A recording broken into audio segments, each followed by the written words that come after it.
evening and welcome to tonight's Undaunted, bringing to the news on Touch Stories. I am Oyin Bala. Let's begin.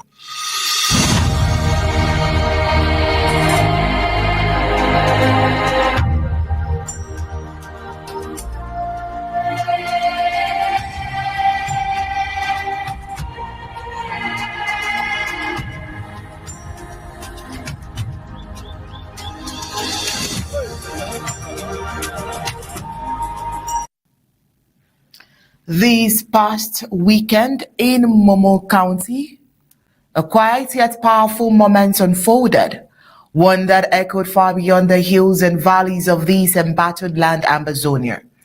The World Draft 2025, also known as Award 2025, reached its close, raising over 16,000 US dollars. But what was collected wasn't merely financial, it was emotional, symbolic. It was the lifeblood of a nation still fighting to exist. Now entering its ninth year, the Ambazonian War has displaced thousands, fractured families, and brought economic devastation.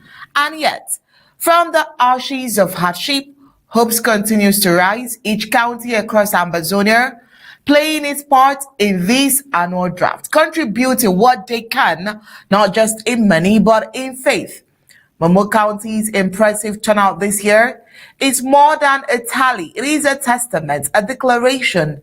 It tells the world that Ambazonians at home and in diaspora have not given up on the idea of freedom or on each other. More than a fundraiser, Awards 2025 stands as a living symbol of endurance. It changes all to ask, how long can a people endure under siege? And what does it mean when hope itself becomes the final, most valuable currency? As Ambazonians observed another ghost town Monday today, August 25th, 2025, the silence of shattered shops and empty roads was not one of surrender, but of defiance. It is a silence that speaks volumes, one that has become tradition, protest, and prayer all at once. But amidst the solemnity came an urgent voice, a public message from the government of the Federal Republic of Ambazonia, addressing the swirl of rumors spreading across the social media. In times like this, truth is as vital as unity, and both are under threat when it comes to Ambazonia. All these and more will delve into tonight's Undaunted, but first, let's get the prime headlines.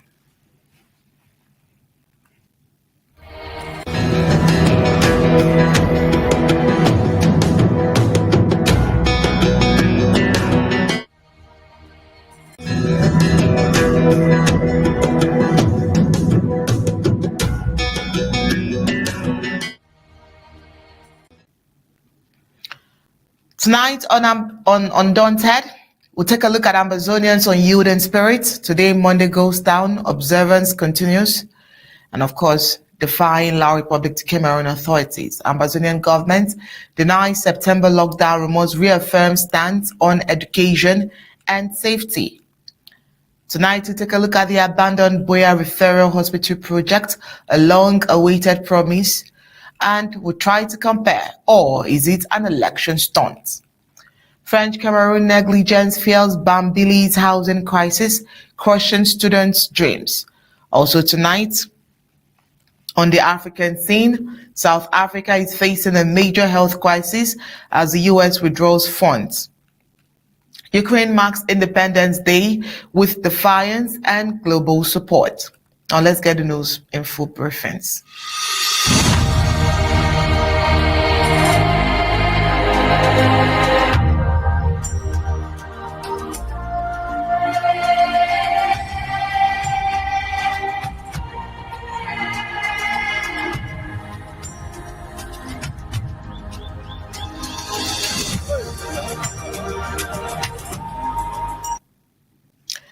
Today, Monday, August 25th, 2025, marks another day of observance for the Ambazonian people as they adhere to the traditional Monday ghost town.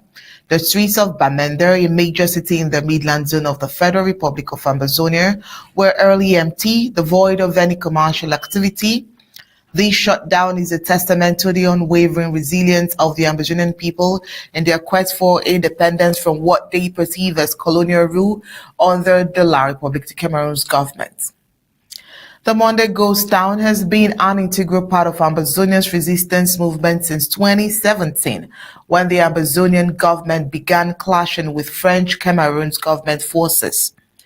This peaceful yet powerful protest showcases the community's unity and determination to assert their rights despite efforts by the French colonial authorities to curb the practice. The tradition continues to thrive, with residents shutting down businesses, schools, and other economic activities. The ghost towns phenomenon has significantly impacted the local economy, with substantial losses incurred due to the closure of businesses and schools. However, some entrepreneurs, such as those running drinking spots, seem to thrive on these quiet Mondays. Colonial authorities have tried to enforce measures to counteract the ghost towns, including sealing premises and imposing fines. Nevertheless, the Ambazonian government and the people remains resolute in their pursuit of independence. The observance of Monday Ghost Town is not without challenges.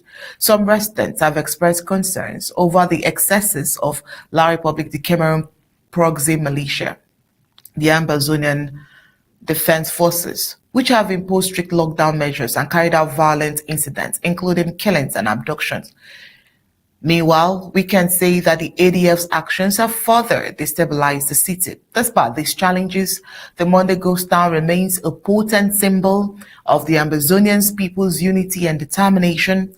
And as the struggle for independence continues, the community's adherence to these traditions serves as a powerful statement of their commitment to their cause. The empty streets of Bamenda today are a testament to the people's resolve to assert their rights and shape their future. Barrister Mbeseha, elections are around the corner, and then ghost towns are still strictly respected. Welcome to tonight's Undaunted. Thank you for having me. All right. Because, of course, the people are supposed to be preparing for the elections in October, it's also amazing to know that every week, Monday, the ghost towns are respected in several towns, counties in Ambazonia. This is still a great feat if you ask me, but what would you think?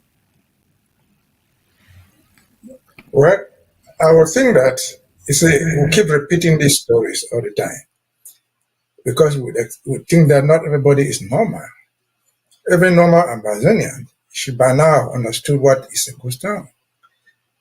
Since the day the Kentasang said, "Come Monday, you will know who owns Southern Cameroon." Monday ghost towns have been respected to the fingertip. We're talking about elections. This is not the first time we have elections since this ghost town started. It's a presidential election coming up. There was one in 2018. I will know the reports. Ambazonians didn't take part in that officially. Look at the official reporting. Ghost towns were there. Then came parliamentary elections and council elections in 2020. That was an election period. The ghost town did not die. Our participation was close to zero. And so only doubting Thomases still question the ghost town. And so we just need to continue repeating it. Those people know what they've gone through at the home front. Those who own those stores know what they've gone through. Government has come around and added locks, double lock your store, arrested the owners in an effort to undermine the ghost towns. It has not succeeded. The government has not succeeded. The government has essentially conceded to the ghost towns. They acknowledge that they have come to stay. That is why even they, as a government, their offices don't open on Mondays. because they know nobody will come there if you're in Ambazonian. I just said last week, schools are coming to resume in Cameroun nationwide on the 7th, Monday, 7th of September. In Ambazonia, schools are resuming what they call Northwest Southwest. From government on declaration, schools are not resuming on Monday.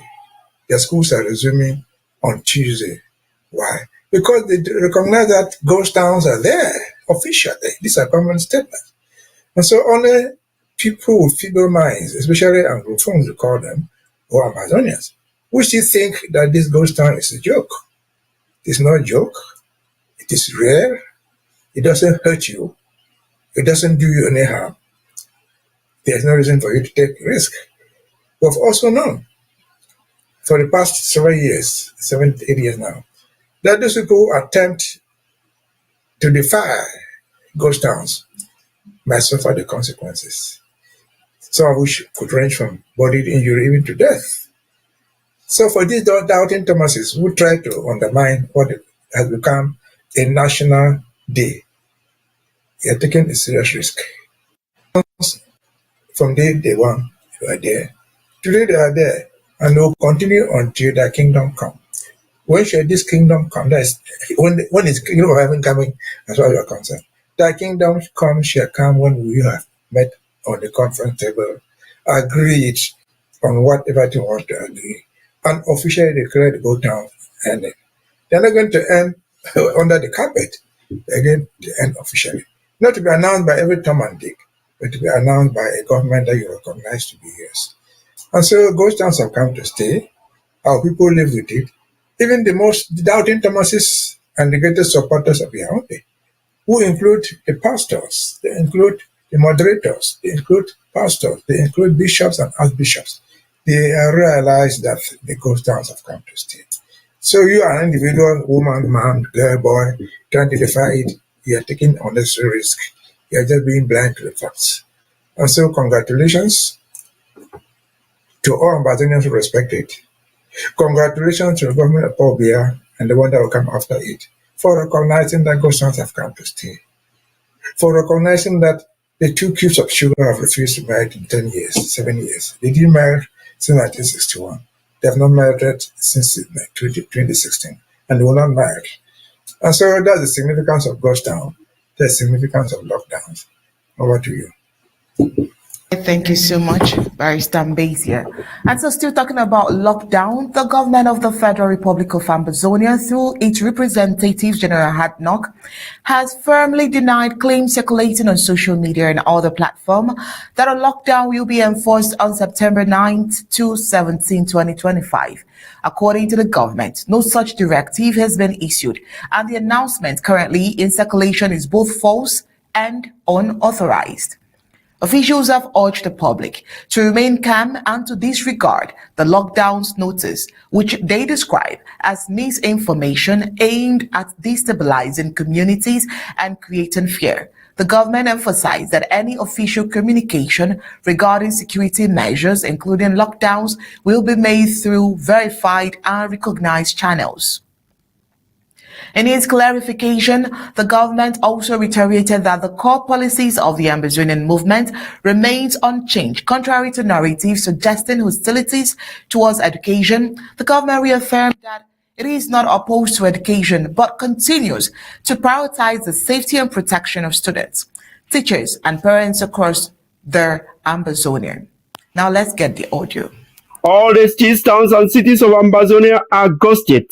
Coming up, the government of the Federal Republic of Ambazonia has not declared any nationwide lockdown as from 9 September through 17 September 2025. Again, the government of the Federal Republic of Ambazonia has not declared any nationwide lockdown as from 9 September to 17 September 2025. The government of the Federal Republic of Ambazonia hereby informs national and international opinion that contrary to the information widely circulated in a video and in an audio on social media to the effect that there will be a nationwide lockdown as from September 9 through September 17, 2025, this government of the people, by the people, for the people of Ambazonia has not declared any such lockdown.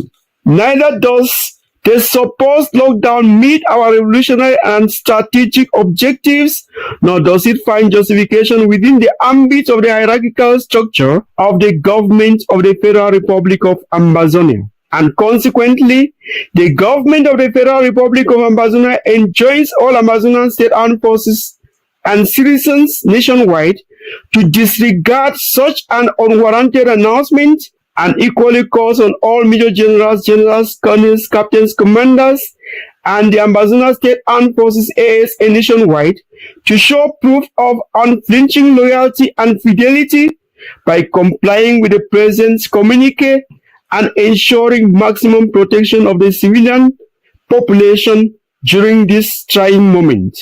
It is also worthy of note that the policy of the government of the Federal Republic of Ambazonia concerning education remains unchanged. We are not against education, yet we are at war with a savage regime committed to our total destruction and annihilation, and we cannot therefore assure the security and safety of pupils, students, and teachers.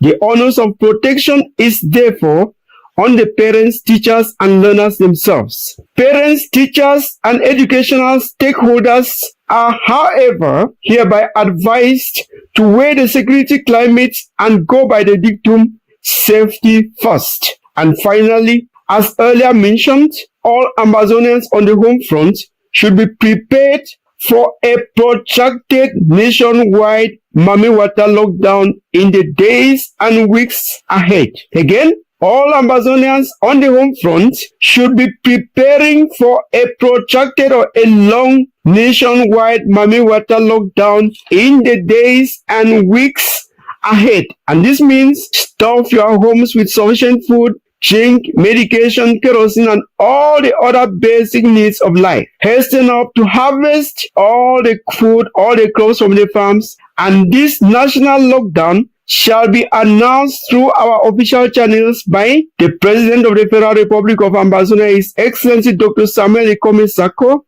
the SOS for Communication and IT, our national television, the ABC Amba TV, the spokespersons for the ANSC or Ambazonian National Self-Defense Council, and the spokespersons for the Ambazonian State Armed Forces ASA. Ladies and gentlemen, the written nationwide lockdown communique shall bear the seal of the Federal Republic of Ambazonia. You have been in the company of General Hannock, the unassailable voice of the Ambazonian State Army and the Southern Cameroon's Ambazonian people. We will prevail. Victory is... Just like you heard from General Hadnock, parents have been advised to take appropriate safety precautions during this sensitive period, especially as the school year draws near. While the September lockdown claim has been dismissed, the government called on residents within Ambazonia to remain vigilant and ready for any official announcements regarding future actions, including potential lockdowns deemed necessary for security reasons. These developments comes amid ongoing tensions and civil unrest in Ambazonia, where repeated lockdowns, ghost towns, and calls for resistance have significantly impacted daily life. Authorities continue to monitor the situation closely and have committed to providing timely updates to guide citizens. The Ambazonian government concluded a statement by urging the population to stay informed, exercise caution, and rely solely on official sources for accurate information. Barrister Mbeseha, what would you think would be the reason for the fake lockdown being attributed to the Ambazonian government going viral? Because all through the weekend, when we tried to analyze the government, President Sako's interview from last week Wednesday, he said people should just get ready. I'm not sure. I'm very clear that there wasn't any time, either from him or from the Ambazonian spokesperson, Dr. Mungwab, there wasn't a time when a date for any lockdown was mentioned. They've all been saying, prepare for a lockdown because there wouldn't be any form of election in Ambazonia. At what point did people begin to attach dates for an election? What do you think would have triggered this misinformation across Ambazonia? Well, the short answer to it is that people want to be relevant where they are really irrelevant. But the bigger picture is not just what they said. The bigger picture is in a new world, 2025, or in the past 10 years, 5 years. We're in the age of social media communication. In social media, any Tom and Dick can put out anything he or she likes. The Ambazonian government, not even any other government in the world, Cameroun, the United States, the United Kingdom, France, they don't control what goes on social media. And so social media activists can put out whatever thing they wish. It is for you, the person on the ground, who is supposed to decipher what is wrong and what is right. We as a government can only do so far, so much, to distance ourselves from fake information.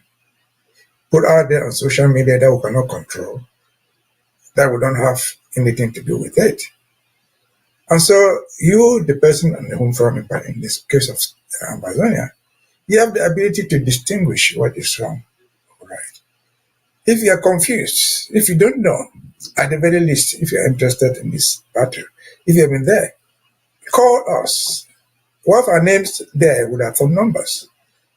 Call 102, and people have called me actually, as a fact, to verify is this lockdown reliable? And the answer is no. We, people at home front and everywhere else in the world, make mistakes. It's not every announcement that you find there, which is genuine news. For example, don't quote Mimi Mifo. Mimi Mifo is an online activist. It's a form of distributing news. Not necessarily, they are not agents of the government of Ambazonia. Now are they even agents of the government of Yaoundé? They put out news there. True news and fake news. So don't tell others you acted because you saw it on social media by Mimi Mifo or something like that. They are not a government. They live on those things because the more they publish on, call it Facebook or whatsoever they're doing it, those platforms pay them depending upon their followership. So again, that is all nonsense. We have a structure as a government. Unless up to this point, somebody doesn't understand who stands before as the government of Ambazonia. True Ambazonians know it. There are so many people out there who put out their own things. For example, Mbakoro has a platform. He runs his platform. And so on and so forth. But those platforms, those individual activists with their different platforms, don't become the government of Ambazonia. Sometimes they put out what we don't like. Sometimes they distort facts. The bottom line is they don't speak as a government. Mbakoro will say, I'm speaking on my platform as Mbakoro. Mbakoro has never claimed, for example, to be the government of Ambazonia. He doesn't do that. Comrade Anu, for example, say I'm talking as Comrade Anu, ABS. Comrade Anu, he doesn't say I'm talking for the government of Ambazonia. He's talking for his platform. ABS activist, whatever name you give them. Again, it's proper for you. We put our names there. It is not President Sako alone. Under that thing they call government of Ambazonia, there are so many people there with their faces out there you can see and verify. They are there with their phone numbers and their emails. And so you are free to contact any of these if once you are in doubt. For example, you and me talking here, these are our faces. These are not fake faces. These are human faces. We have numbers right there. Dr. Mongwa is not an imaginary Mongwa. He's a human being with a name, with a phone number, with the contact information. I'm just giving like an illustration. And so you should be able to pick and choose. If by now you have not yet understood who speaks for the government of Ambazonia. If you have not understood, We take the pains again, just like we found General Hadnot, explaining again. Explanation is the best thing we can do, because repetition is the best way to teach people. He has explained, not just the lockdown that we're not there with it, but he has gone further. The lockdown, which is declared illegally on the 9th, coincides with school reopening, because schools are supposed to resume on Tuesday 8th. And then this guy who is calling this lockdown is trying to frustrate the school resumption. And we have taken that pain by that General Hartner to explain, as far as schools are concerned, we have said, go to school if you so desire. We are security first. But we're not going to declare a lockdown, call it in Bambili, call it Indian alone, because they don't want people to go to school. No. If you are Indian, if you are in Bambili, if you are in Frukankan, wherever you find yourself, I think that you are safe to go to school, go to your school.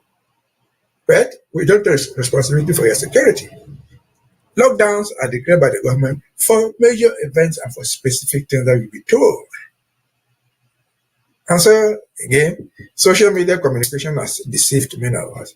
But the bottom line is, those who listen and follow us, by now, every Ambazonian, 8-9 years into the revolution, should have been able to know who is standing out as a voice for the government of Ambazonia.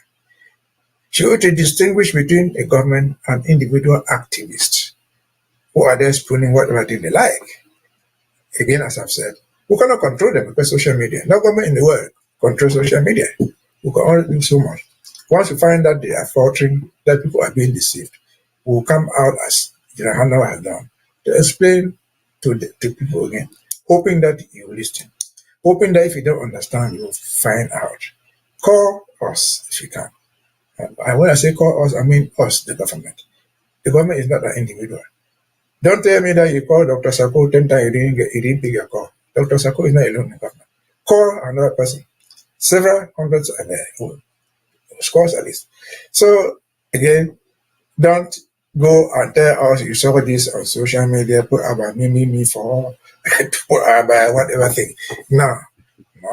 Or put about France and Cat. That's a news thing. Or put out by CRTV. CRTV is not the government. CRTV is the news organization. And so on and so forth. Or even the Quinox. They are not government. They are news organizations. And they report news, positive and negative. Whatever cat flies out there like news, they report and go away. Their duty is to inform the public. You, the individual, is your duty to pick and choose what you like to enforce. And so again, if in doubt, ask. But overall, the majority should not be in doubt by now. Or when lockdowns are declared, how people are informed and how they are enforced. Over to you. All right. Thank you so much, Barrister Mbeseha. Still talking about election. This one would definitely interest you in a very amazing way.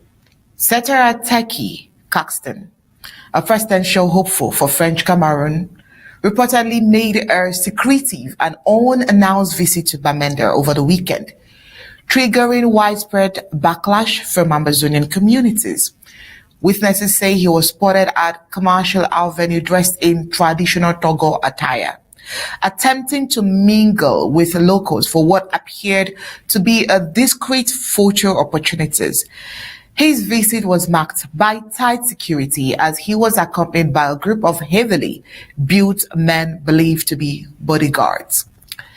Critics argue that Caxton's presence in Bamenda was a calculated attempt to project grassroots support from Ambazonia despite his alignment with the La Republic du Cameroun political system.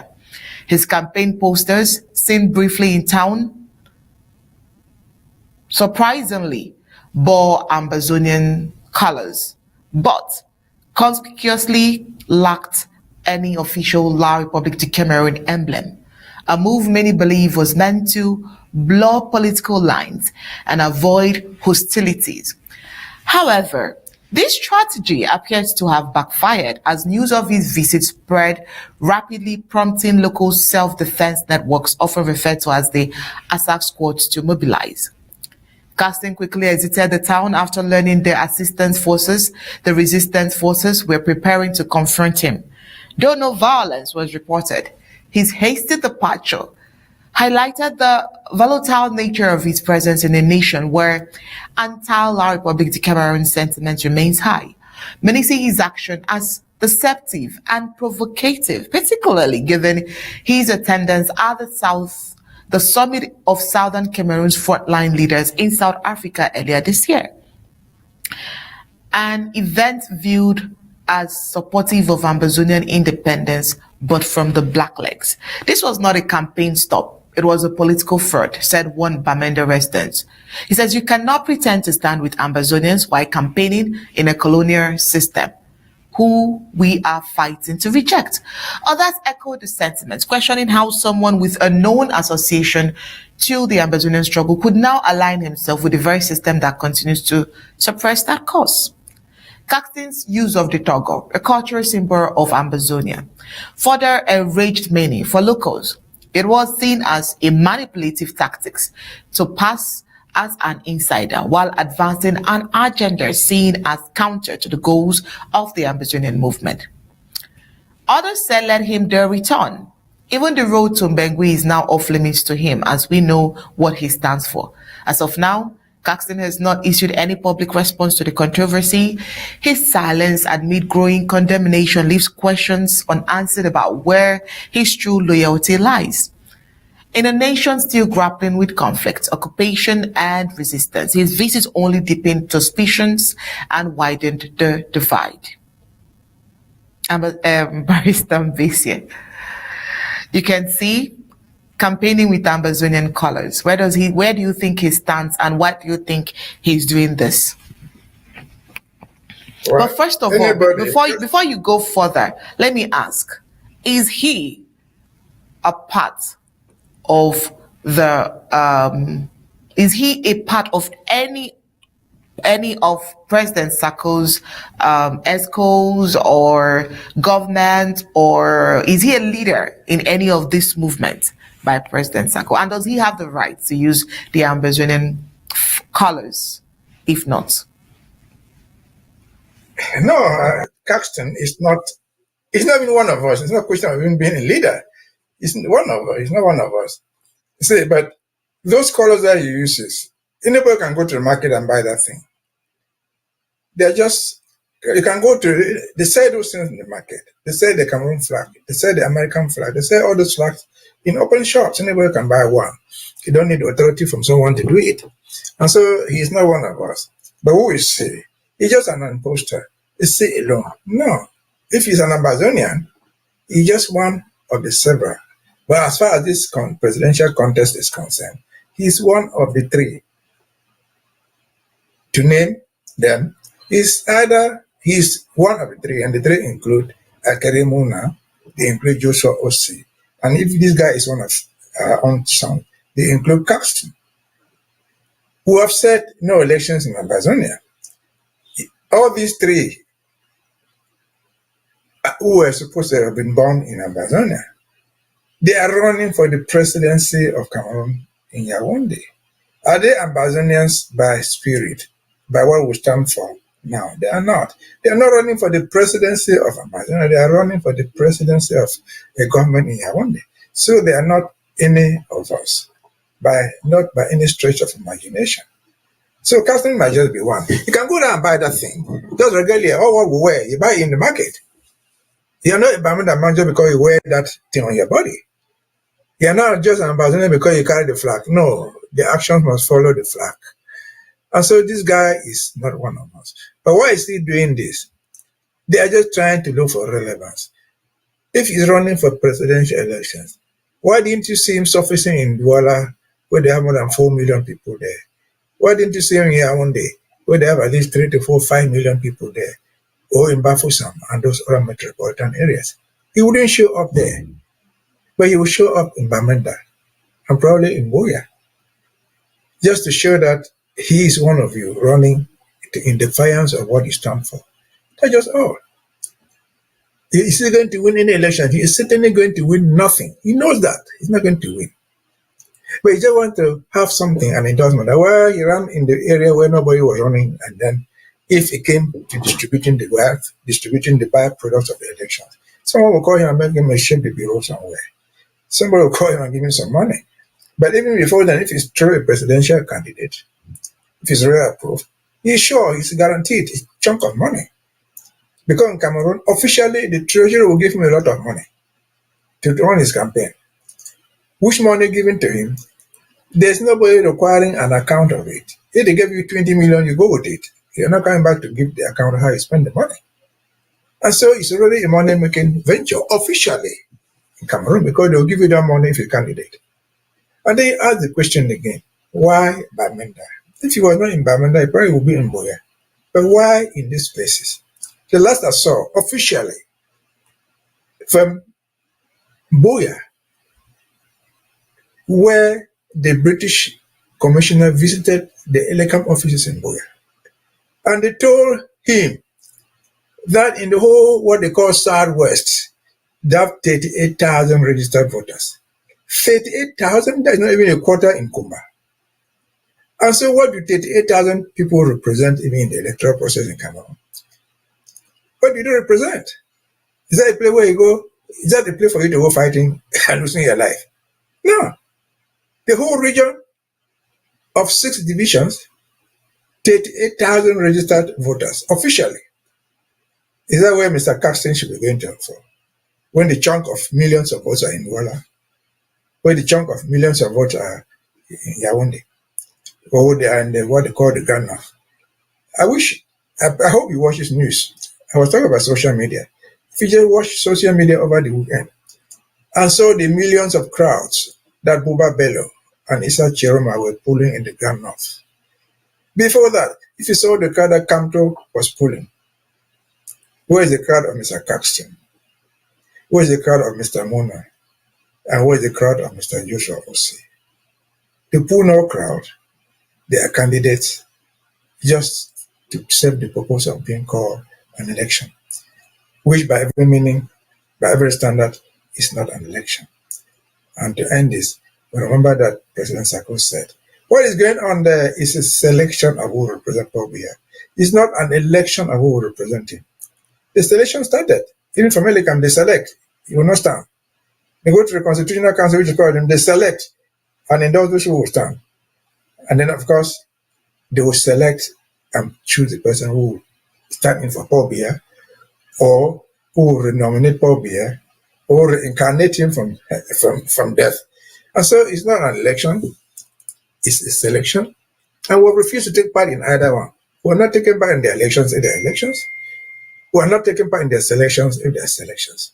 So Caxton is just an adventurer, to say the least, for money purposes. Because the time is coming for people who took part to have their own share of the booty. Taking part for the selection, you get your own share of the money. And so I hope that's what he's trying to get. But he's not going to get it over our blood, because we are here to expose him and any other person who attempts to do what they are trying to do, again and again. Where is Mr. Osei's crowd in Kumba, where he's supposed to come from? Where is Akere Muna's crowd in Bamenda or Momo, where he's supposed to come from? Nothing. Not even 10 people follow you. So they can stand for their selection or they can stand for their election. They are not standing on our behalf. They are standing for an office in a foreign land, in a foreign country, who are not part of the charade. And therefore, they do it without us. Over to you. All right, thank you so much, Barrister Mbeseha. Now, still on election, but more on election field promises. The Buea Referral Hospital project, abandoned for 7 years, may finally resume, according to La Republique, the Cameroon's French Health Minister, Dr. Manouada Malaki. The project abandoned was primarily due to security concerns, according to the colonial regime. The project history and current status: construction began in 2017 with an expected completion date of 2018. Abandoned in 2018 due to security issues as a result of the war in Ambazonian. Colonial Minister Dr. Malaki announced that work would begin soon, but no specific timeline was provided. The Colonial Minister's announcement of course, has sparked debate over whether this is a genuine move or a political stunt to garner support for the President Paul Biya's re-election bid, given the timing with election just around the corner.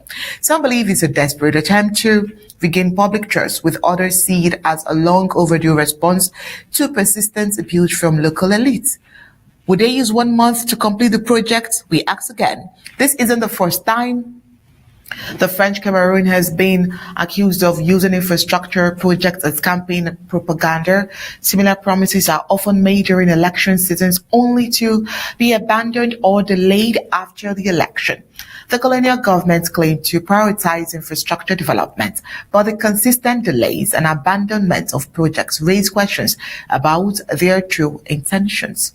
The completion of the Buea Referral Hospital project would significantly improve healthcare services in Ambazonia, proving much needed medical attention to the growing population.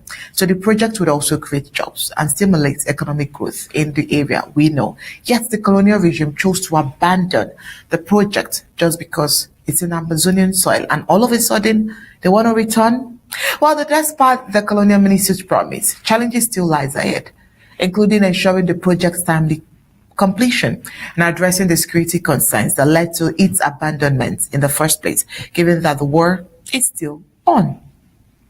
Barrister Mbeseha, is there any form of genuineness from this story? And do you even think that even if they want to begin this project, do you think that there is a possibility of completing the project before October? And so do you agree with Ambazonians that this is just a political election drama, campaign stunts kind of move? Well, I think the greatest problem we have as Ambazonians, especially the younger generation, is our inability to read what these politicians do. What is happening in Buea, quote me anywhere, it's a political charade. They don't intend to be any referral hospital there. A hospital is not what you call it. It is what it does. And in terms of health again, quote me when I say this. As far as Ambazonian is concerned, the headquarters of the Southern Cameroon Medical Department was in Victoria. That was the headquarters of the whole medical services in Ambazonia, was in Victoria. And there, they had the most important hospital, what they call the Victoria General Hospital. They came, seized it, called it a Victoria Regional Hospital. The old building that was standing there, that small store building, is standing there in my 2, in my 1. They changed nothing there, they put a few blocks behind and transformed it into what they call a regional hospital, by name. Then they went to Buea and took over what the CDC had. The CDC had a very powerful hospital in Buea. They took it and named it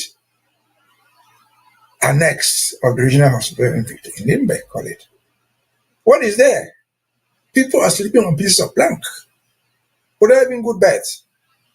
And that is what they call a regional hospital. Again, a hospital is not based on what name you give it. Officially, they can name all those things. Officially, as far as Buea is concerned, they don't even have anything called a hospital there. What they have in Buea called a hospital is not a regional hospital. Even now they call it an annex. It's not even a divisional hospital because they name their own hospitals officially based on their administrative unit. What they have in Buea, I was in Buea when they cap out that area. What they call Buea General Hospital today, Regional Hospital Annex, is essentially the Buea District Hospital, because Buea was, and it is still a subdivision. It's a small district hospital. But to give it a bigger name, they call it any name. It is not even a divisional hospital, because divisional hospitals are supposed to be at the divisional headquarters. At the subdivisional hospitals are found at the subdivisions. Administratively, Buea is a subdivision. So they have sought to transform the Buea subdivisional hospital into a regional hospital annex by name. And then going fast forward, they call it a referral hospital. What is a referral hospital? A referral hospital is a hospital where you have the experts in different fields of medicine. They refer you to go there and meet an expert. Is there any referral doctor, say, in Buea right now, even as a so-called regional hospital annex? Absolutely nothing. And so when elections are coming, they come out with those things. And I think we should be educated enough to know. And if you follow social media, as I was saying a few minutes ago, you should be able to follow what, I'll be able to pick what is right. Just last week, we talked about hospitals. Just last week, in Bonaberi there, on the entrance to Douala, that the terrible traffic thing there. Somebody had an accident there. They were heading to like Intini in Douala. There was no way. They thought that would be easier for them to drive 25, 30 kilometers to the southwest and go get better, at least first aid. They drove to Tico, there was nothing there. They went to Limbe, they couldn't even have a bandage. Officially, the story is all there. The hospital, which is supposed to be a regional hospital, say, we can even handle it, we don't have anything to use for you. The people drove to Buea, where they are claiming to want to be a referral hospital. There was absolutely nothing there. The only thing the referral, the so-called regional hospital, promised to offer them, which they did, was to give them an ambulance. We'll give you our ambulance to take you to Akintini in Douala. And they gave the ambulance. They have been going on for 86 hours. The people managed, by the time they got in Akintini, this man was dead. So it even have a regional hospital in Buea. Why did they not have things even to treat the emergencies? Like an accident where this gentleman died in Buea. If they cannot have that there, and they are telling that they are starting a referral hospital, and according to them, they started in 2017. Remember, 2017 was the beginning of the war. Nothing has gone on, according to them, rightly, because of the war, the ongoing. How would they then finish it before October? That the elections are coming. These are election ploys. You see wonderful dishonesty in the faces of these guys. This Dr. Malachi, somebody who comes from the north there, does he know anything? Even if he's a medical practitioner, he's not more than the first degree in medicine. He knows nothing medically in medicine. So he stands out there to make those political, even if he knew, he has become a politician. He's selling the program of the CPDM. He's trying to see how they can be voted on false promises. Yes. Referral to who? For who? I can assure you, right there in Buea, they have nothing there. People have had accidents. They have had other simple things. And the only place they can go to in Buea is private hospitals, where these individuals have managed even to secure some x-rays they can give. And so they show those structures there. They are not reviving anything. If they decide to come back and start that project, it will not be a continuation, but because the house have been standing in the bushes for 5 years, 7 years, the foundation is completely rotten. You cannot put something on top of it and call it continuation. That thing has to be brought down. Even we want to build it and call it a school. You want to build it and call it a word. You have to bring it down. Those things that the rain in Buea with the heavy rain, by their own story since 2017, are no longer what being called a continuation. They should start all over the world. Whatever name they want to give it, they should stop deceiving the people. They don't intend to be in a referral hospital. Because a referral hospital is not the name you give, it is the work that is done there. The work that is done there is not depending upon what you say, it's depending upon the expertise of the staff. Who is a specialist in heart surgery? Who is a specialist in brain? Who is a specialist in whatever thing you can call it? They don't have anyone. Often they don't even have the Mendola. Even they have the Yaoundé, they are so poorly trained that they have no meaning. So all what the minister is saying there is political charade. It's a campaign promise that will never be fulfilled. Let them first of all transform the Buea district hospital into a divisional hospital. Then they can then make it a regional hospital annexed before we're talking about a referral. They have no referral, they have no plans to be a referral hospital there, other than just putting a name there, getting people to come and clap for them, and then passing the political message, oh, Paul Buea is the godsend angel. If there was a referral hospital there, it would have been an exception. You should have some in Douala. You should have some in Yaoundé where the president lives. And if there's a referral hospital in Yaoundé, what's Paul Biya not gone there? What's Paul Biya leaving the referral hospital in Yaoundé and flying to Switzerland? And Reform believes, Ambazonian Buea, they will come and build one in Buea when they don't have anyone in Yaoundé, when they have none in Bafoussam, when they have none in Douala. You must be more than naive to be such fake theories. Over to you. All right, thank you so much. Thank you so much, Barrister Mbeseha. Thank you so much. Now, aside from health issues, we still have housing crisis. Heading to Bambili, a severe and unregulated housing crisis in Bambili, homes to the University of Bamenda in the Midland Zone, is threatening to derail the academic dreams of Catholic students in Ambazonian. The lack of regulatory authorities oversight has led to landlords charging exorbitant rents for substandard housing. This financial burden has been amplified by the ongoing war, where these landlords themselves are forced to overcharge a bit to meet up with the high cost of living in the town. The housing problem in Bambili is not a coincidence, but a direct consequence of the French Cameroun's government's failure to regulate the real estate market. In a zone already ravaged by years of war and economic hardships, landlords are exploiting a desperate student population with no fear of repercussion. Without any form of rent control, housing has become a luxury, forcing students to make impossible choices, either pay rents that are beyond their family's means, endure the subpar and restrictive conditions of university hostels, or abandon their education altogether. This crisis has been exacerbated by the ongoing war, which has decimated incomes and displaced families, making it even harder for them to support their children's education. To critics, the French Cameroun's government's failure to address this suffering and provide basic services is a clear indication of its indifference. The personal experiences of students like Sarah and David are a grim reflection of these institutional negligence.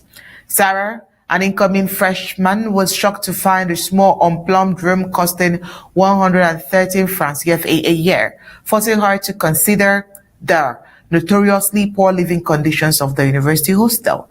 Similarly, David's dream of attending universities is on the verge of being shattered as his parents cannot afford the high rents. His last hope is to find a roommate to split the cost. La Republic de Cameroun has failed Ambazonians, a population it causes people on multiple fronts.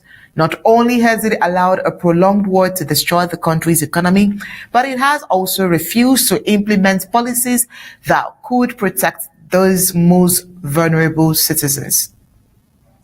While access to education is determined not by merit, but by wealth, the colonial regime has chosen to prioritize control and war over the future of these youths, leaving a generation to fend for itself in a hostile and unsupportive environment. Barrister Mbeseha, every corner you look is a challenge. Housing challenges are way different from power challenges. Of course, you know, that's a whole ball game altogether. Housing challenges are way different from the roads challenges. All challenges are faced by people. I wouldn't be surprised when you find some people acting funny. Remember, sometime last year, we did a report on the mental state of some Ambazonians. Now it's getting clearer why it seems so. Damage here, damage left, damage right. Pressure here, difficulties in surviving, difficulties in feeding, difficulties in paying rent, difficulties in even getting certificates when you're done from school. Difficulties everywhere. The question is, how are these Ambazonians even surviving at this point? I don't know if you have the answer to that, Barrister Mbeseha. Yes, I think the Ambazonians, they are surviving again because I don't understand why they are unable to read the signs of the future, the signs of deceit. You see, the deceit is multifarious. Going back to university do housing problem in Bamenda. You ask yourselves, just said a few minutes ago, that a thing is not what you call it, it is what it is. A referral hospital is not the name, it's supposed to go there with the content. Back to the University of Bamenda. When they created the University of Bamenda a couple of years ago, did they ever provide for students' hostels? Nothing. The text simply created something in the air and ordered them to go and borrow the principal's house of the Bambili and start to use as a university office. And that's what they did. So what is the limit of the University of Bamenda, infrastructure-wise? We don't know. They haven't let them show us. Like that. They created a university on paper by decree without the structures in place for it to survive as a university. You know, price of paying a room there, even 200,000, there's nothing new there. That's how the market operates. If you pull 30,000, 40,000 youths from all over Bamenda, for all over Bambili and so on, brought them to one town, to one spot, they have to look for a place to survive. The property owners there, whose houses are private, will have to increase the prices.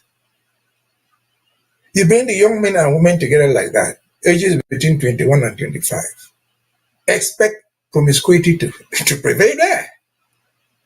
They're going to lack space. That guy who doesn't have a room might have to push with the girl, or the girl will have to push with the boy.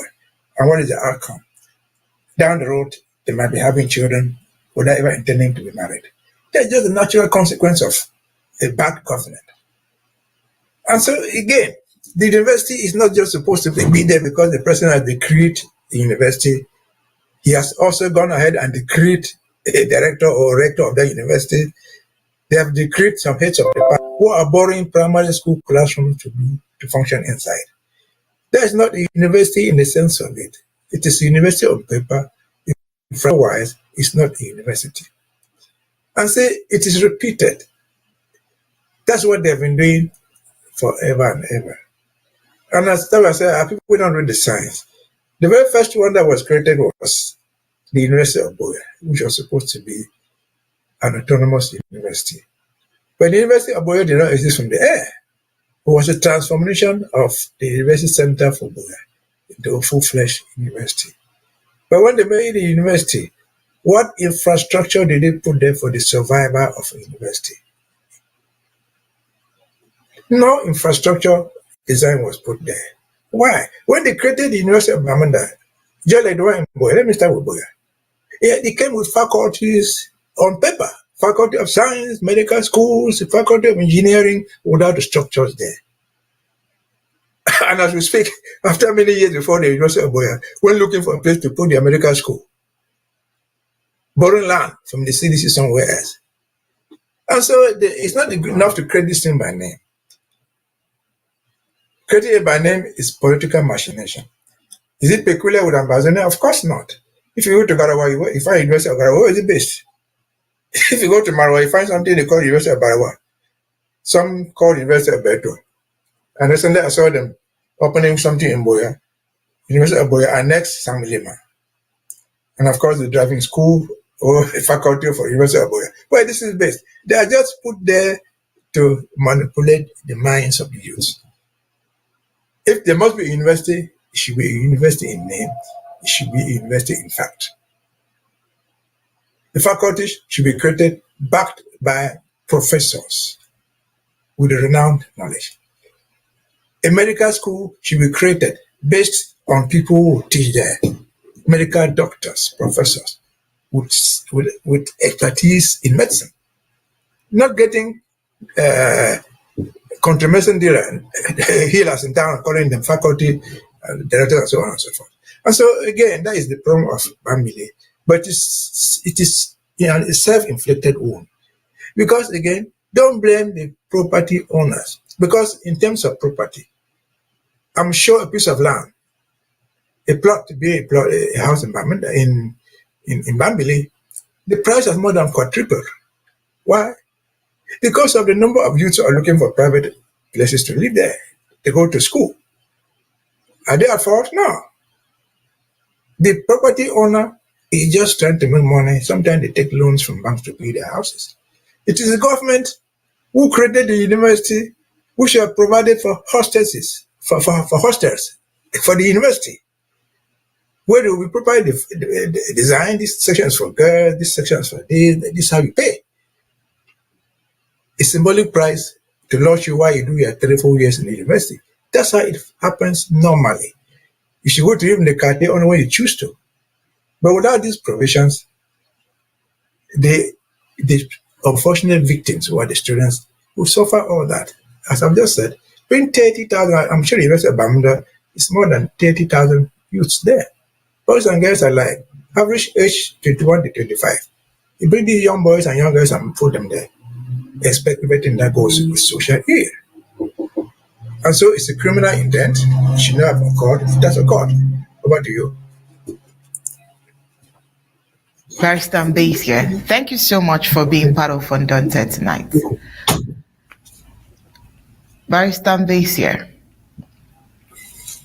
Oh, thank you so much for being part of Undaunted tonight. It's been a full night of emotions, but a full night of surprises as well, ranging from the reports of the campaign drama we saw, elections campaign drama we saw in Ambazonian. But I'm sure tomorrow and up until the elections, we're going to see several other very amazing reports. Until we see you tomorrow, this is where I would say thank you so much for being part of Undaunted tonight, and thank you for every other opportunities you give Ambazonians. Thank you for having me. You're welcome. And when we return right after the break, we'll get into South Africa, where South Africa is facing a major health crisis as the US withdraws funds from its HIV and AIDS program.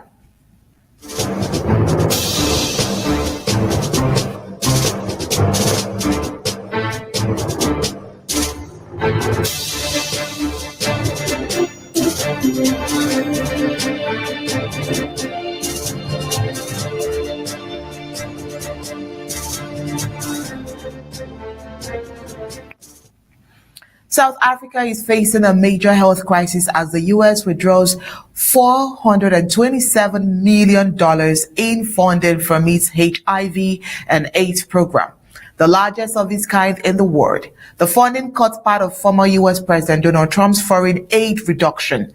It has led to the closure of free clinics, leaving many without access to essential treatments and medication. South Africa, which has more people living with HIV than any other country, over 7.8 million, relied heavily on U.S. support, particularly through the President's Emergency Plan for AIDS Relief. The South African government is pledged not to let the HIV program collapse and is reallocating domestic funds to sustain services. However, officials admit the gap left by U.S. funding is immense and difficult to fill. Already spending over $2 billion annually on HIV response, the country is battling high unemployment and economic strain, making it difficult to absorb the additional financial pressure. Experts warn that without urgent action, the country could see a significant rise in new infections and HIV-related deaths. The impact of the funding cuts is already being felt across the country, particularly among vulnerable population, sex workers, LGBTQ plus individuals, and rural communities are struggling to access care, with many reporting mistreatments and the lack of safe alternatives. Health workers say interruptions in treatment are leading to cases of drug resistance, which could reverse years of progress in HIV management and prevention. Public health officials are sounding the alarm, warning that the cuts could trigger a generation setback without sustained prevention and treatment. There is a risk of more children being orphaned, communities falling into deeper poverty, and health system becoming overwhelmed. The situation is also likely to strain other sectors as untreated HIV has ripple effect throughout society. There is growing international concern and pressure on the US to reconsider its decision. Activists and health organizations argue the slashing global health funding undermines decades of investment in the fight against HIV and AIDS. Meanwhile, many South Africans feel abandoned by the global community. As one sex worker in Cape Town put it, we fight every day to survive, and now we feel like the world is turning its back on us. Is the world really turning its back on them? Oh well, we'll definitely get to see more reports on this. But when we return from this break, we'll head across the globe where Ukraine is marking Independence Day with defiance and global support.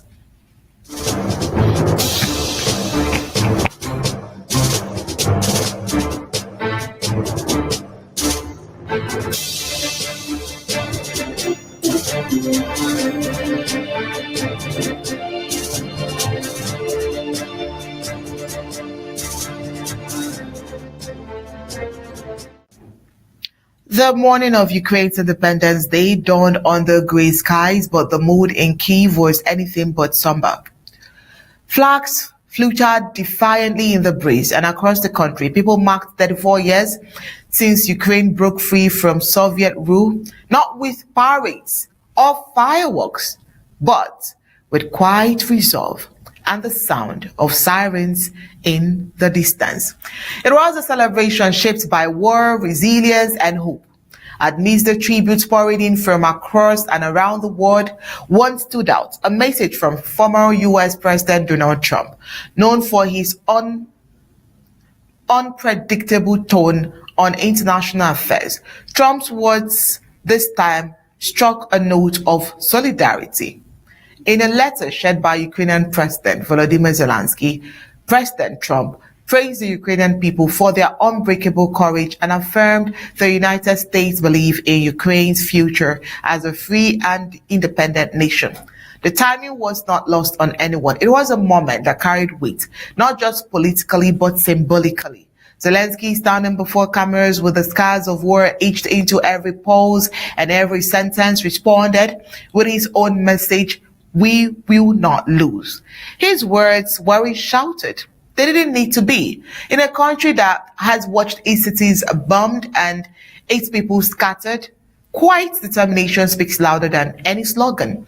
This year's Independence Day wasn't about looking back. It was about proving every single day that Ukraine is still standing. Trump's letter might have surprised some. During his presidency, his relationship with Ukraine was often complicated, marked by controversy and cautious diplomacy. But in this moment, President Trump's politics seems to take a backseat to something simpler: recognition of a nation's fight to survive. As messages of support arrived from leaders across the globe, from Brussels to Tokyo to Ottawa, the tone was clear. Ukraine is not alone. Yet behind these gestures lies a harder truth. Diplomatic efforts have yielded little hope for peace. The war drags on. Soldiers remain on the forefront. Families wait for calls that might not come. But even amidst this uncertainty, Ukraine marked its independence not as a memory, but as a statement of fact. It's still free. It's still fighting. It's still there. Our love and our hearts goes to Ukraine. And as of this day, we are sure that the world would remember that. Happy Independence Day, Ukraine. And that's it for tonight's Undaunted. But before we go, let's take a look at the major highlights.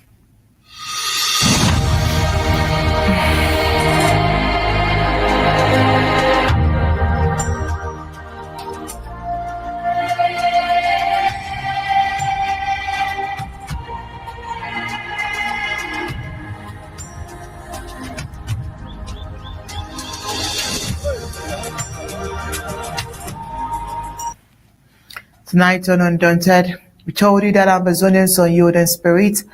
Monday goes down, Observance Day continues to defy La Republic to Cameroun authorities. Also tonight, Ambazonian government denies September lockdown rumors, reaffirms stance on education and safety. Abandoned Buea Referral Hospital project, a long-awaited promise, and an election stunt. So tonight, we told you that French Cameroun's negligence fuels Bambili's housing crisis, crushing students' dreams. And in Africa, South Africa is facing a major health crisis as the US withdraws funds. Ukraine marks Independence Day with defiance and global support was on the global scene. Thank you so much for being part of tonight's Undaunted, bringing to the news untold stories. On behalf of Barrister Mbeseha and a team of technicians behind tonight's production, it's good night and God bless.